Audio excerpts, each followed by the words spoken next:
আসসালামু আলাইকুম।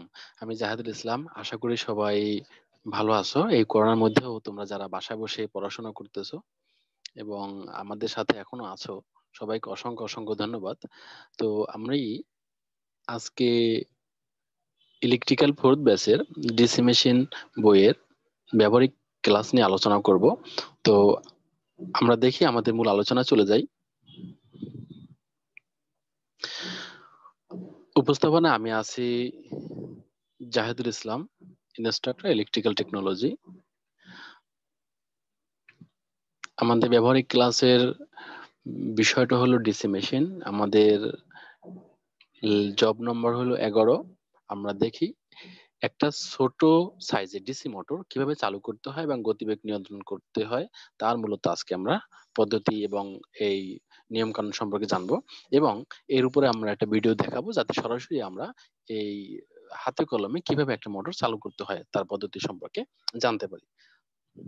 আমাদের এই কোর্সটা করার উদ্দেশ্য এবং এই মোটরটা চালু করার উদ্দেশ্য আসলে কি সেটা একটু জেনে রাখা ভালো।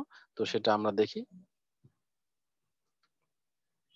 প্রথমে মূলত আমাদের উদ্দেশ্যটা হলো ফার্স্ট পয়েন্ট, যেটা ডিসি মোটর সম্পর্কে ধারণা। আসলে ডিসি মোটরটা কি সেটা সম্পর্কে আমরা একটা ধারণা পাবো।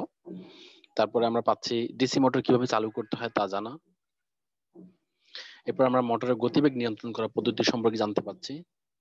তারপরে আমরা সাবধানতা সম্পর্কে জানতে পারবো, অর্থাৎ আমাদেরকে কি কি বিষয় খেয়াল রাখতে হবে। এবার আমরা আসি চালুকরণ পদ্ধতি। প্রথমে আমরা জেনে রাখি যে ডিসি মোটরটা আসলে কি। যে ডিসি মোটর হলো এমন এক শ্রেণীর বৈদ্যুতিক মোটর যা সরাসরি বৈদ্যুতিক শক্তিকে যান্ত্রিক শক্তিতে রূপান্তর করে। খেয়াল করতে হবে মোটর কাকে বলা হয়। যে তড়িৎ শক্তিকে যান্ত্রিক শক্তিতে রূপান্তর করে তাকে মোটর বলা হয়। কিন্তু ডিসি মোটর হবে সরাসরি, এই যে সরাসরি বৈদ্যুতিক শক্তিকে যান্ত্রিক শক্তিতে রূপান্তর করে তাকে ডিসি মোটর বলা হয়। আমাদের কি কি যন্ত্রপাতিগুলো লাগবে, প্রয়োজনীয় যন্ত্রপাতি ও মালামালগুলো আমরা দেখে নেই এক নজরে। যে আমাদের ডিসি মোটর লাগবে, সংযোগকারী তার প্রয়োজন, আমরা প্রয়োজন মতো আমরা কি তার দিয়ে তাকে সংযোগ দেব। পাওয়ার সাপ্লাই প্রয়োজন হবে, আমাদের প্রয়োজন মতো টেপ আমরা নিব, কারণ তার সব সময় লিকেজ থাকে, এই জন্য টেপ দিয়ে এটাকে আটকে দিতে হয়। সার্কিট ডায়াগ্রাম, বেসিক্যালি আমাদের সার্কিট ডায়াগ্রামটা কেমন হবে, এটা হয়েছে আমাদের সার্কিট ডায়াগ্রাম। এখানে পজিটিভ নেগেটিভ দুইটা প্রান্ত আছে, যেটা আমরা বলতে পারি ইনপুট, কারণ মোটরের এখান থেকে মূলত পাওয়ার সাপ্লাইটা দেওয়া হয়। আর আর্মেচার, এই আর্মেচারটা এটা থেকে আউটপুটে সাপ্লাই হবে।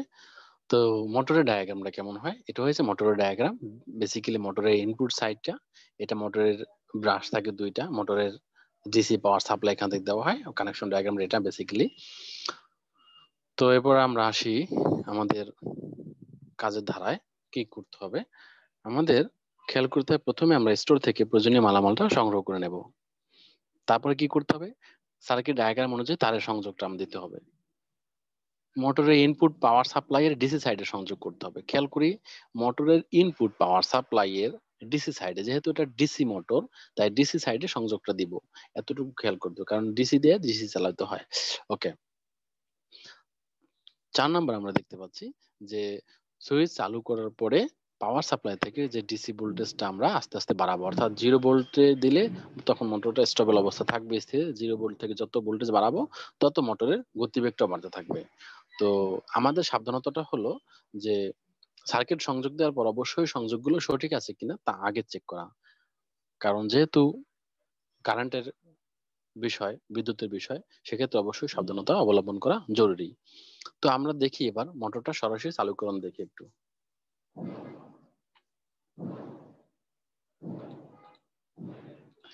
এখানে আমি একটা ডিসি মোটর চালুকরণ পদ্ধতি দেখাচ্ছি। যে এটা হলো একটা পাওয়ার সাপ্লাই আর এটা আমাদের ডিসি মোটর।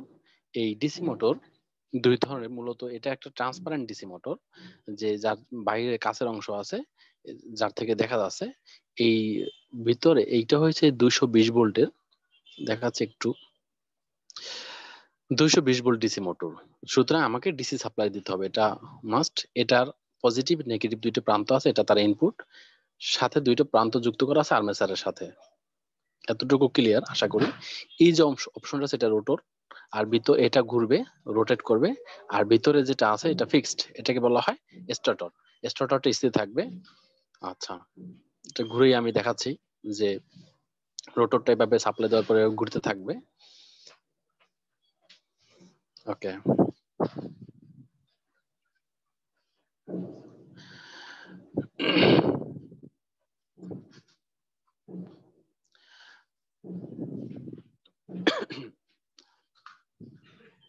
আচ্ছা, এখন আমরা আমাদের প্রয়োজন মতো তারটা নিয়ে সংযোগটা করব পাওয়ার সাপ্লাই দিয়ে। খেয়াল করতে হবে পজিটিভ প্রান্তে আমরা পজিটিভ তারটাই কেবলমাত্র অ্যাড করব, আর আলোর সাথে রেড তার, ঠিক আছে, রেডের সাথে রেড। তো আমরা এটা ইনপুট করলাম। এখন আমরা একটা প্রান্ত আমাদের হয়ে গেল, এরপর আমরা নেগেটিভ প্রান্তে আমরা আরেকটা ব্ল্যাক তার অ্যাড করব। তাহলে আমাদের দুইটা প্রান্তর কানেকশন কাজ শেষ। মোটরের যেহেতু দুইটাই মূলত পয়েন্ট আছে, সুতরাং দুইটা পয়েন্ট আমাদের কাজ ওকে হয়ে গেছে। আমরা দুইটা টার্মিনাল পেলাম, একটা পজিটিভ একটা নেগেটিভ। এবার আমরা আসি পাওয়ার সাপ্লাইতে। এই টার্মিনাল থেকে সরাসরি আমরা পাওয়ার সাপ্লাইতে চলে যাচ্ছি। পাওয়ার সাপ্লাইয়ের এটা হয়েছে দুই ধরনের অপশন আছে, এসি এবং ডিসি, ঠিক আছে।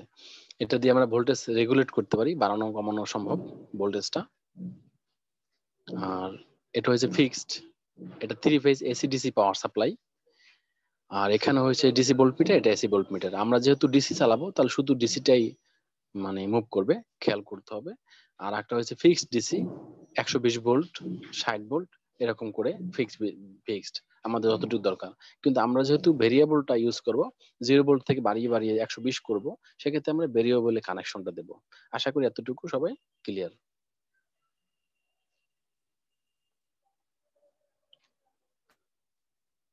ওকে, এবার আমরা মূলত এই তারের সংযোগটা সাপ্লাইতে, পাওয়ার সাপ্লাইতে সরবরাহ করব। আমরা নেগেটিভ প্রান্তে ব্ল্যাক তারটা অ্যাড করেছি এবং পজিটিভ সাইডে রেড তারটা সংযোগ দিয়েছি। আমাদের তারের সংযোগ কাজ শেষ। খুবই সিম্পল একটা মোটর, তাই শুধুমাত্র পজিটিভ এবং নেগেটিভ কানেকশনটা দিলেই আমাদের মানে সাপ্লাইয়ের সাথে সংযোগ হয়ে গেল। এবার আমরা একটু দেখি মেইন সুইচটা ঠিক আছে কিনা। মেইন যে পাওয়ার সাপ্লাই যে লাইনটা পাচ্ছে যেখান থেকে, সেটা আমরা 3 পিন সকেট এর সাথে আমরা অ্যাড করলাম এবং এখানে আমরা অলরেডি পাওয়ারটা অন করে রাখছি, লাইনটা দিয়ে চালু করে রাখছি। শুধুমাত্র এখানে একটু প্রবলেম, এইটা হচ্ছে সার্কিট ব্রেকার, এটা যদি আমরা অন করি, অন করলাম, তাহলে আমাদের পাওয়ারটা পাবে। তো এখানে সরাসরি দেখাচ্ছে 39 ভোল্ট। খেয়াল করি, এটা আমরা 39 ভোল্ট না রেখে 0 ভোল্ট করে দেব। 0 ভোল্ট করার সুবিধা, 0 ভোল্ট থেকে আস্তে আস্তে এটা বাড়বে। কারণ আমরা যেহেতু মোটরের গতিবেগটা নিয়ন্ত্রণ করব, তাই আমরা এটা 0 ভোল্ট করতেছি। এটা আমরা ফুল 0 ভোল্টে রাখলাম। এখন মোটরটা স্থির স্টেবল অবস্থা আছে। এতটুকু সবাই আশা করি ক্লিয়ার। যদি কারো কোনো কনফিউশন থাকে, তোমরা চাইলে স্ক্রল করে আবার ভিডিওটা দেখতে পারো।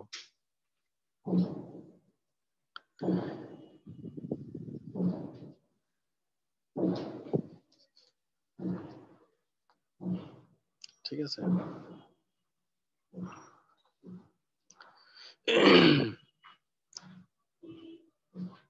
তো এখন আমরা মোটরের গতিবেগটা আস্তে আস্তে বাড়িয়ে দিয়েছি। তো বাড়ানোর ফলে মোটরটা কিন্তু রান করা শুরু করছে। 0 ভোল্ট থেকে বাড়িয়ে আমরা 29 ভোল্ট করে দিলাম। মোটরটা ঘুরতেছে, আমরা দেখতে পাচ্ছি মোটরটা ঘুরতেছে। ঠিক আছে, এই যে এখানে দেখা যাচ্ছে মোটরটা ঘুরতেছে। খেয়াল করি এখানে 80 ভোল্ট আমরা করে ফেলছি, অর্থাৎ 80 ভোল্টের ফলে মোটরটা কিন্তু গতিবেগটা আরো বেড়ে গেছে, মোটরটা আরো বেশি বেগ নিয়ে ঘুরতেছে।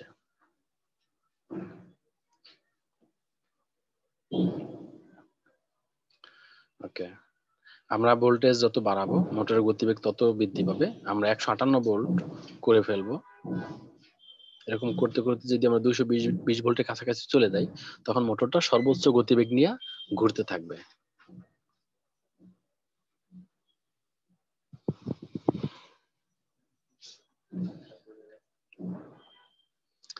এভাবে আমরা একটা মোটরের মূলত গতিবেগ নিয়ন্ত্রণ করতে পারি, ভোল্টেজ বাড়িয়ে কমিয়ে।